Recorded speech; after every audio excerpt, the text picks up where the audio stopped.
महाराष्ट्रातील सर्व शेतकरी बांधवांना सर्वप्रथम नमस्कार। आपल्या संपूर्ण महाराष्ट्रामध्ये असा एकही जिल्हा राहिलेला नाही की त्या जिल्ह्यामध्ये बिबट्याचं वाघाचं साम्राज्य राहिलेलं नाही। कुठं ना कुठं दररोजचं आपल्याला वाघाची प्राणघातक हल्ले हे आपल्याला समजतायत बातमीच्या स्वरूपामध्ये। तर मित्रांनो, यामध्ये आपल्या संपूर्ण महाराष्ट्रामध्ये याच्यामध्ये बघा का 100% जवळपास शेतकरी बांधवांचाच जीव जातोय।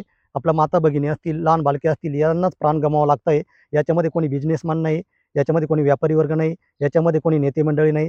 तर आपल्या दिवसाढवळ्यासुद्धा आपल्या शेतामध्ये मुक्त संचार करता येते बिबटे, वाघ आणि आपल्या शेतामध्ये काम करत असणारे आपल्या माता भगिनी असतील, आपले सावलीला बसणारे लहान बालके असतील किंवा घरातला कर्ता पुरुष असेल, शेताचं काम करत असताना त्याच्यावर दिवसाढवळ्यासुद्धा हे वाघ प्राणघातक हल्ले करून जीवेठार मारतायत त्यांना। तर मित्रांनो, स्वतःची आपण आपली काळजी स्वतःच घ्यावी लागेल। कारण याच्यामध्ये ठीक आहे, शासनाची तुटपुंजी मदत मिळत असेल, वन विभागाची मिळत असेल, पण या मदत मिळून आपल्या करता जो पुरुष आहे त्याच्यावर जी जबाबदारी आहे ती आपण शासन कधी त्याला मिटू शकत नाही। त्यासाठी आपण आपल्या शेतामध्ये दिवसा रात्रीसुद्धा शेताला पाणी देत असताना स्वतःची काळजी स्वतःच घ्या मित्रांनो। आपल्याला आपल्या घरातला कर्ता पुरुष गेल्यानंतर आपल्या कुटुंबावर मोठा आघात होतो।